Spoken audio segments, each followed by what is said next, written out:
আজ করব লাল লাল ঝাল ঝাল করে মাগুর মাছের ভুনা। আর এই ভুনাটা খেতে এত বেশি মজার হয়। হ্যালো এভরিওয়ান, আসসালামু আলাইকুম, welcome back to my channel. চলুন তাহলে দেখি আজ মাগুর মাছের সবচেয়ে মজাদার ভুনা কিভাবে বাসায় করবেন। প্রথমে মাগুর মাছের ভুনা করার জন্য আমি এখানে নিয়ে নিয়েছি মাগুর মাছ। আর আমি এখানে 10 পিসের মতো মাগুর মাছ নিয়েছি। মাগুর মাছগুলোকে ভালোভাবে ধুয়ে দেন পানিগুলোকে আমি পরিষ্কার করে বা পানিগুলোকে ছেঁকে নিয়েছি। তারপর এখানে আমরা দিয়ে দিব হলুদ আর লবণ। প্রথমে দিয়ে দিচ্ছি হাফ টেবিল চামচ লবণ আর দিয়ে দিচ্ছি হাফ টেবিল চামচ হলুদের গুঁড়া। হলুদটা আর লবণটা দেওয়ার পর এভাবে আমি কিন্তু ভালোভাবে মাছের সাথে হলুদ আর লবণটাকে মাখিয়ে নিচ্ছি।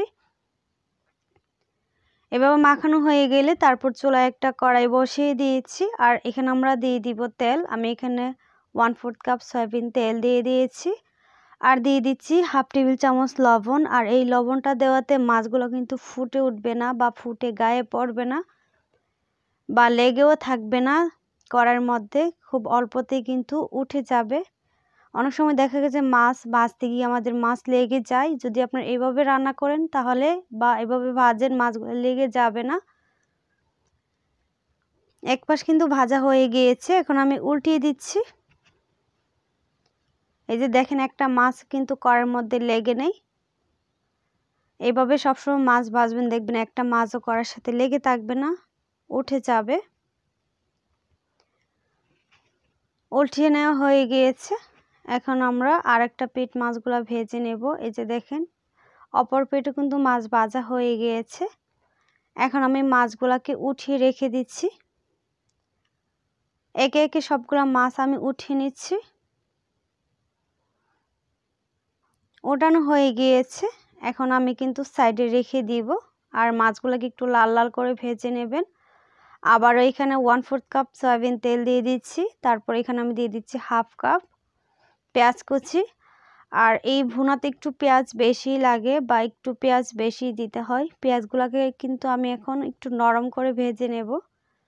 আর এই পর্যায়ে কিন্তু পেঁয়াজগুলো লাল লাল করে ভাজতে হবে না, একেবারে নরম করেই পেঁয়াজগুলো ভেজে নেবেন। আর এখানে দিয়ে দিচ্ছি 1 টেবিল চামচ আদা রসুন বাটা। এই মাছে কিন্তু আদা রসুন বাটাটা অবশ্যই দেওয়ার চেষ্টা করবেন। আদা রসুনটাকে আমি এখন কিছুক্ষণ ভেজে নেব, প্রায় 2 থেকে 3 মিনিটের মতো। না হলে কিন্তু আদার মধ্যে যে গন্ধ থাকে ওইটা হয় রান্নার ক্ষেত্রে, তাই আদা রসুনটাকে ভালোভাবে ভেজে নিতে হবে। আদা রসুনটা কিন্তু ভালোভাবে ভাজা হয়ে গিয়েছে। তারপর এখানে আমরা দিয়ে দিচ্ছি পরিমাণ মতো পানি, যেন মশলাটা পুড়ে না যায়।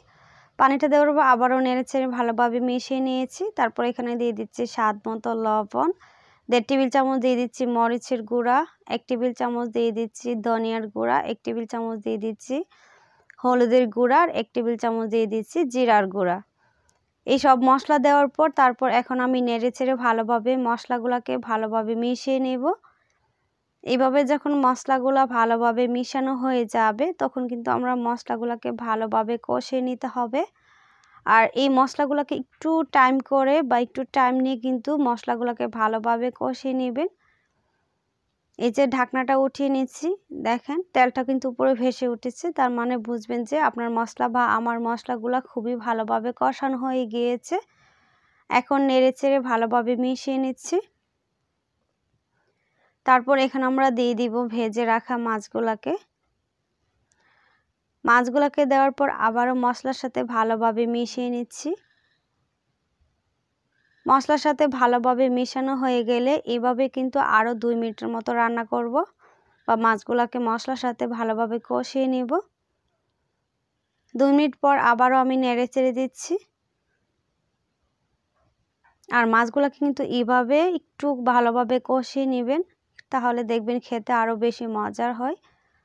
তারপর এখানে আমি দিয়ে দিচ্ছি পানি। আমি এখানে হাফ কাপের মতো পানি দিয়ে দিয়েছি। পানিটা দেওয়ার পর আবারও ভালোভাবে নেড়েচেড়ে মিশিয়ে নিচ্ছি। মেশানো হয়ে গিয়েছে, এখন আমি এখানে দিয়ে দিব 4টার মতো কাঁচামরিচ। আর এখানে দিয়ে দিচ্ছি গরম মশলা, হাফ টেবিল চামচ দিয়ে দিচ্ছি গরম মশলার গুঁড়া।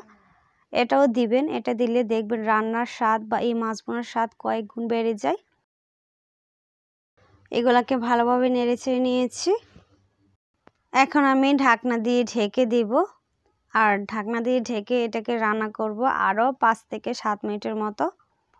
5 থেকে 7 মিনিট পর কিন্তু আমি ঢাকনাটাকে উঠিয়ে নিব। এই যে ঢাকনাটাকে উঠিয়ে নিচ্ছি, আর ঝোল কিন্তু অনেকটাই কমে গিয়েছে, এখন কিন্তু প্রায় মাখো মাখো অবস্থা। তারপর এখানে আমরা দিয়ে দিব ধনিয়া পাতা কুচি, আর ধনিয়া পাতাটা দিলে এর স্বাদ কয়েক গুণ বেড়ে যায়। ধনিয়া পাতাটা দেওয়ার পর আবারও আমি নেড়েচেড়ে ভালোভাবে মিশিয়ে নিচ্ছি।